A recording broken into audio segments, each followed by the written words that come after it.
La voix de mon frère Mark, dégoulinante de pitié théâtrale, résonna dans la salle d'audience silencieuse. Pas d'avantage, pas de réclamation. C'est une fausse vétérane. Hilary Khanna, jouant pour le public de notre famille en deuil. Je restais parfaitement immobile, les mains croisées sur la table devant moi, refusant de lui donner la satisfaction d'une réaction. Je me contentais d'observer tandis que mon avocat, David, un homme de peu de mots, mais d'une précision immense, se leva sans un bruit. Il n'argumenta pas ni n'objecta. Il se contenta de tendre une simple enveloppe Kraft scellée au huissier, qu'il apporta au banc du juge. Le juge, un homme qui avait vu tous les drames familiaux imaginables, brisa le seau de ciré rouge inhabituel avec un air de légère contrariété. Son expression changea instantanément. Il en sortit une unique feuille de papier, et tandis que ses yeux parcouraient le texte, son masque professionnel ne se fendit là pas seulement, il vola un éclat. Le sang se retira de son visage, remplacé par une expression de choc profond qui se durcit rapidement en alarme. Son regard se posa au-delà des avocats,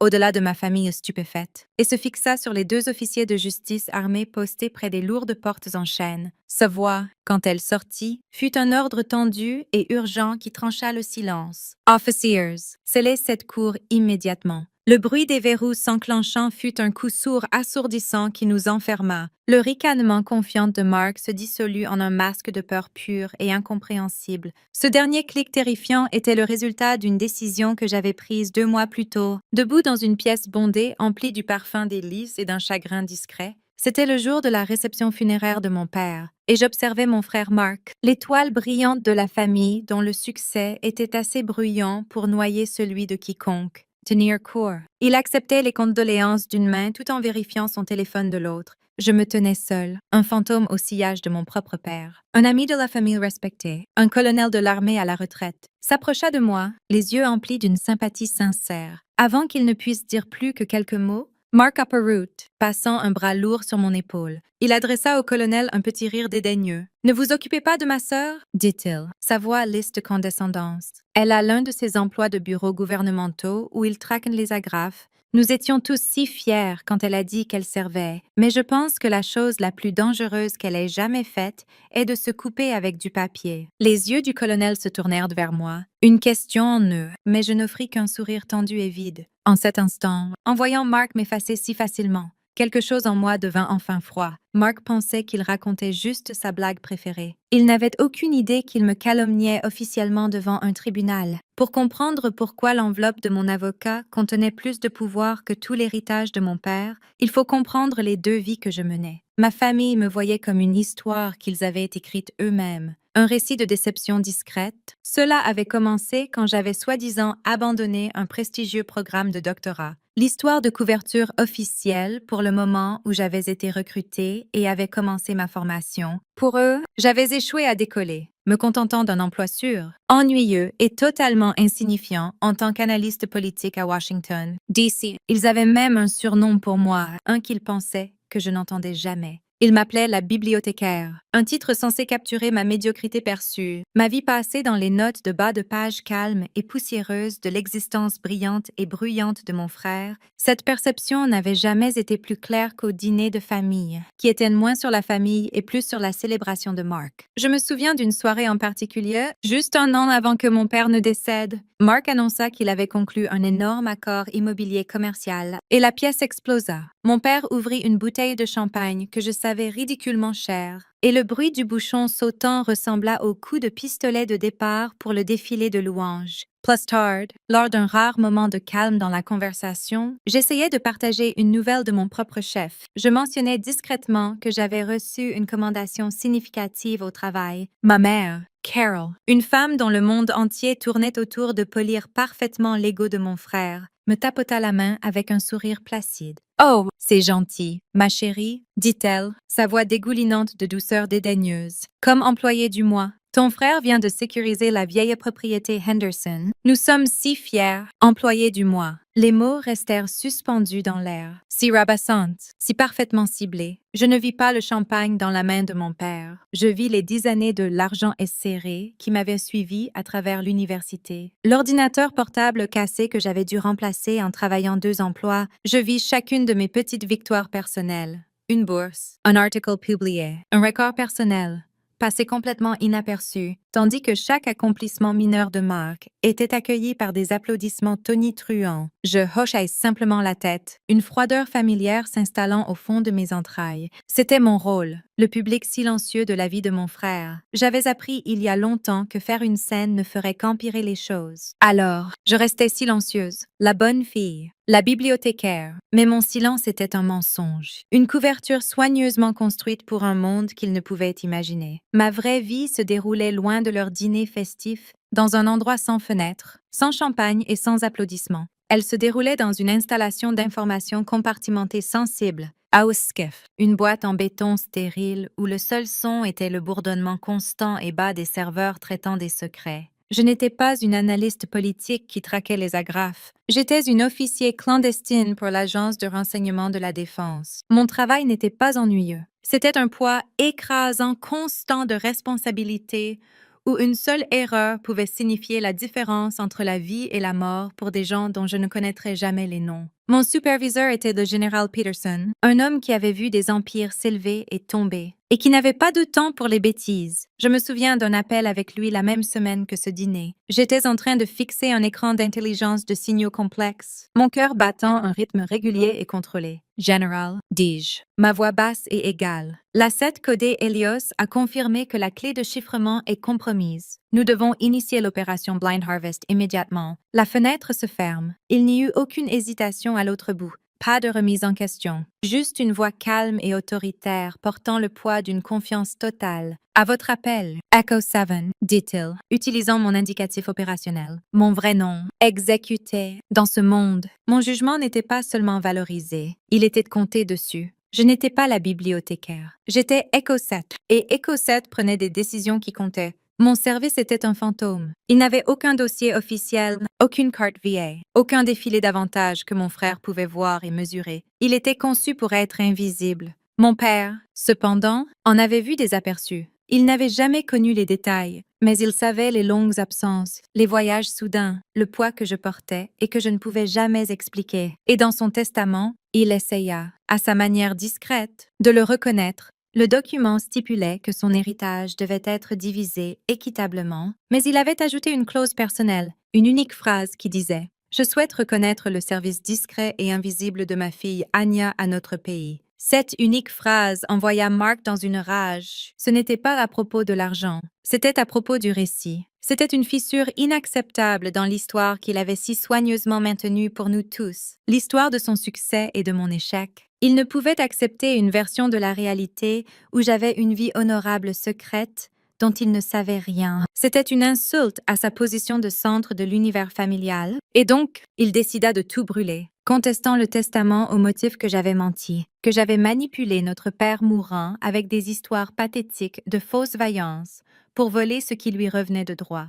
Il était convaincu que j'étais une fraude. Pendant une décennie, mon invisibilité était mon armure. Elle gardait mes opérations sécurisées et mon pays en sécurité. Mais Mark était sur le point d'apprendre que le même système qui effaçait mon identité pouvait aussi la vérifier avec la force d'une boule de démolition. Il voulait un combat dans une salle d'audience. Alors, je décidai d'apporter tout le poids du gouvernement fédéral avec moi. Après avoir reçu la notification formelle que mon frère contestait le testament, mon premier sentiment ne fut pas la tristesse ni même la colère. C'était une étrange clarté froide. Pendant des années, j'avais traité le dysfonctionnement de ma famille comme un problème émotionnel, quelque chose à endurer ou à naviguer avec des mots soigneusement choisis, mais la contestation légale de Mark était différente. C'était une accusation formelle déposée devant un tribunal. Il avait déplacé notre guerre privée sur un champ de bataille public, et cela changeait tout. Ce n'était plus une affaire familiale, c'était un problème de renseignement, et cela requérait une solution opérationnelle. J'appelais sur une ligne sécurisée David Chen, un ancien avocat du JAG que mon agence gardait en réserve pour des situations comme celle-ci. Je lui expliquais l'objectif en termes précis. Nous n'allions pas nous engager dans un débat émotionnel. Nous n'allions pas argumenter sur mon caractère ni essayer d'appeler à la sympathie du juge. Notre objectif était de mettre fin à l'argument avec une démonstration irréfutable d'autorité, un mouvement si définitif qu'aucune autre question ne pourrait être posée. C'était une stratégie que j'avais utilisée sur le terrain des 10 dizaines de fois. Ne gagnez pas le combat, redéfinissez entièrement le champ de bataille. Le plan que nous développâmes était méthodique, construit sur un protocole légal si obscur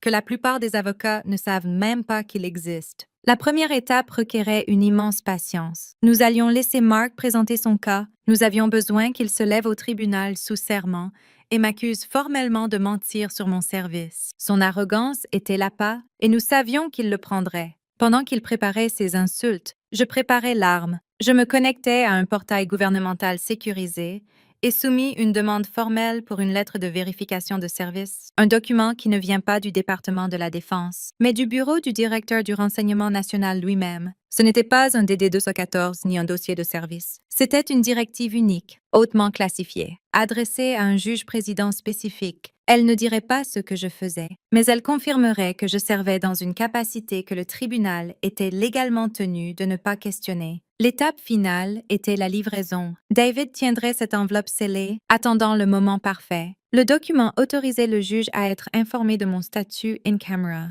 on privé, le rendant effectivement partie du système dans le seul but de la vérification. David m'avertit, sa voix grave au téléphone. C'est une bombe nucléaire tactique, Anya. Une fois que nous faisons cela, Mark ne va pas seulement être embarrassé, il va être sur le radar de gens que vous ne voulez pas sur votre radar. Je n'hésitais pas, il s'est mis là lui-même, répondis-je. Mon frère entra dans cette salle d'audience avec une équipe d'avocats locaux, pensant qu'il pouvait me harceler comme il le faisait à la table du dîner. Il n'avait aucune idée que mon conseil était un homme qui avait l'habitude d'argumenter des affaires devant des tribunaux militaires et que notre témoin principal était un fantôme dans le système. L'air dans la salle d'audience des successions était vicié, épais de chagrin fabriqué et de cupidité. Ma famille s'assit au premier rang, directement derrière Mark, un mur silencieux et soutenant de conviction. Ils le regardèrent avec une fierté non dissimulée tandis qu'il prenait la barre des témoins, lissant le devant de son costume coûteux. Il regarda directement le juge, un homme que mon frère voyait clairement comme un père, et commença sa performance. Je l'observais, non avec colère, mais avec le détachement focalisé d'une opératrice, observant une cible sur le point de marcher dans un piège parfaitement tendu. Chaque mot qu'il prononça était un mensonge que j'avais anticipé, un composant crucial de la stratégie que j'avais mise en motion. Il se pencha vers le microphone, sa voix résonnant d'une fausse sincérité. « Ma sœur, commença-t-il, secouant la tête tristement,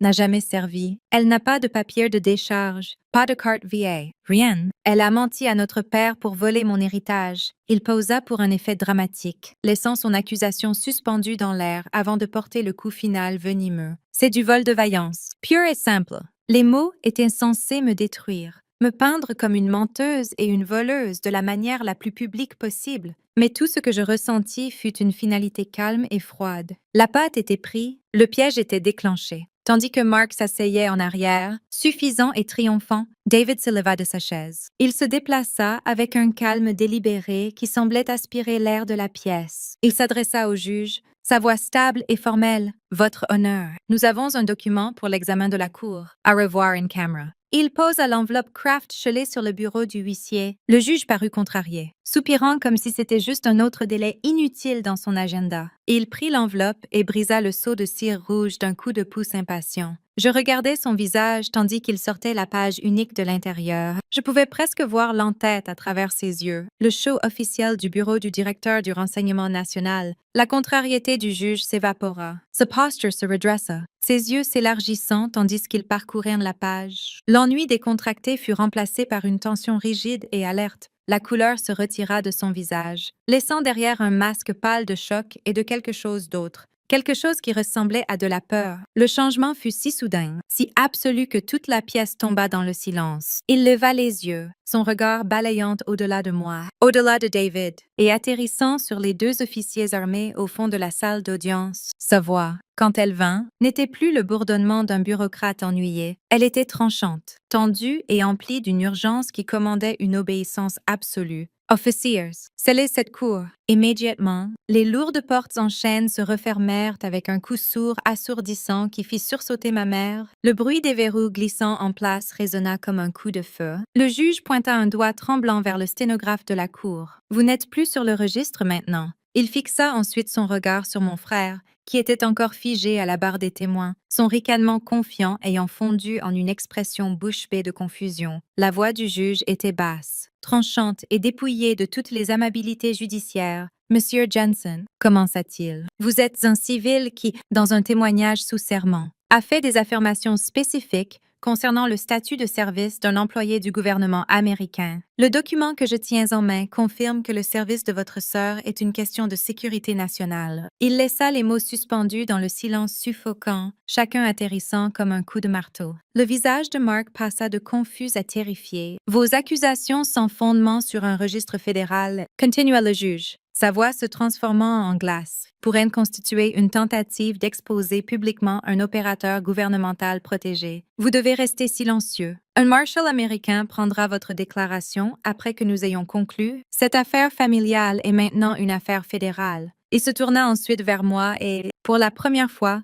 il me vit, son expression s'adoucit d'un respect profond et presque craintif. Madame, dit-il, l'honorifique sonnante maintenant tout à fait sincère. Mes excuses profondes pour cela. Nous nous ajournerons dans mes chambres pour finaliser l'exécution du testament de votre père. Mon frère ne bougea pas. Son visage était cendreux, une statue d'incrédulité. Derrière lui, ma mère semblait sur le point de s'évanouir. Leur monde entier, celui qu'ils avaient construit si soigneusement autour de leur propre importance, avait été publiquement et irrévocablement démantelé, non par un argument, mais par un pouvoir qu'ils ne pouvaient même pas commencer à comprendre. Je ne les regardais pas. Je me contentais de donner au juge un hochement de tête lent et délibéré, et me levais pour le suivre. Laissant ma famille totalement seule dans la salle d'audience silencieuse et scellée, Mark m'avait toujours accusé de vivre dans un monde fantaisiste. À la fin, il fallut une salle d'audience verrouillée et la menace d'une inculpation fédérale pour qu'il réalise que mon monde était plus réel que le sien. Dans les chambres du juge, la validation finale du testament de mon père fut une affaire calme et anticlimax. Le langage légal était sec, les signatures rapides. La vraie conclusion se produisit quelques minutes plus tard dehors, sur les marches du palais de justice, tandis que David et moi émergions dans l'air frais de l'après-midi. Je les vis. 2 marshals américains au visage de pierre escortaient mon frère Mark vers une voiture noire banalisée garée au bord du trottoir. Son costume coûteux était froissé, son visage d'une teinte blanche fantomatique.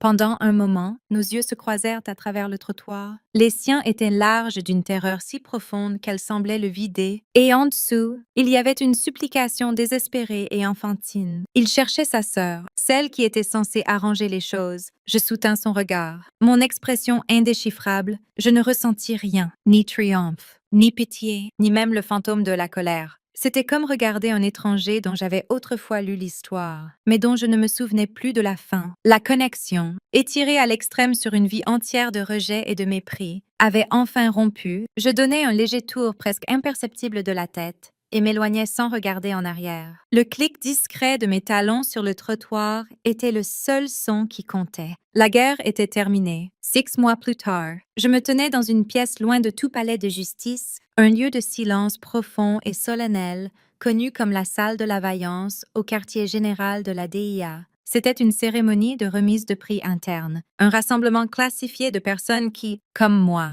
vivaient des vies dans l'ombre. Le général Peterson se tenait devant moi, le même homme dont la voix calme m'avait guidé à travers des opérations à enjeux élevés. Dans sa main se trouvait le prix du directeur du renseignement de la défense, une médaille que je ne pourrais jamais afficher. Pour une mission dont le nom ne pourrait jamais être prononcé à voix haute, il l'épingla à mon uniforme, ses yeux transmettant un respect que ma propre famille n'avait jamais été capable de... La citation officielle était intentionnellement vague, louant mon équipe pour la conclusion réussie de l'opération Blind Harvest, des mots qui ne signifiaient rien pour le monde extérieur, mais tout pour les gens dans cette pièce. C'était ma vraie validation, pas le chèque d'héritage qui reposait maintenant sur un compte d'épargne à haut rendement, mais cela, cette reconnaissance de mes pairs. Après la cérémonie, mon équipe m'entoura. Il n'y eut pas de félicitations bruyantes, pas de tape dans le dos performative comme celle dont mon frère se délectait. Au lieu de cela, il y eut des poignées de main discrètes, des hochements de tête complices et des regards partagés qui en disaient bien plus que les mots ne le pourraient jamais. Ces gens étaient ma vraie famille, une fraternité forgée non par le sang, mais par des secrets partagés, une confiance mutuelle et une compréhension profonde des sacrifices silencieux que nous faisions tous. Ici, je n'étais pas invisible. J'étais Echo 7. J'étais vue. Plus tard cette semaine-là, j'étais à mon bureau en train d'analyser des images satellites pour une opération à venir, quand mon téléphone vibra avec un texto d'un numéro inconnu. Mon doigt plana au-dessus de la notification. Je savais qui c'était avant même de l'ouvrir. C'était ma mère. Le message était exactement ce à quoi je m'attendais. Une supplication frénétique et désespérée, imprégnée d'une vie entière d'attentes privilégiées. Anya, lisait-il. Les frais légaux de Mark drainent tout. Il fait face à des accusations. S'il te plaît, tu dois faire quelque chose. Peux-tu passer un appel? Peux-tu leur dire que c'était juste un malentendu? Je lus les mots une fois, puis une seconde fois. Je pensais que je ressentirais une étincelle de l'ancienne colère, un éclair de ressentiment. Mais il n'y avait rien. Il n'y avait qu'un vaste silence tranquille en moi. Le message n'était pas seulement à propos de Mark. C'était une tentative désespérée de me ramener dans leur drame, de me forcer à reprendre le rôle de la fille invisible qui était censée absorber leur chaos. C'était une invitation à sacrifier la paix que j'avais si durement construite pour moi-même. Je regardais ces mots, puis je regardais la carte des opérations globales brillant sur l'écran devant moi, ma vraie vie, mon vrai travail. Le choix n'avait jamais été plus clair. D'une main calme et stable, je supprimais tout le fil de messages et bloquais le numéro. Mon travail était ma priorité. Ma paix était la mienne. Ma famille croyait qu'un legs était un nom sur un bâtiment ou un numéro de compte dans un testament. J'ai appris qu'un vrai legs est un nom murmuré avec respect dans des pièces où le sort du monde est décidé. Si vous avez déjà dû prouver votre valeur contre un mur de doute, partagez votre histoire ci-dessous. Dans cette communauté, votre service discret est toujours vu.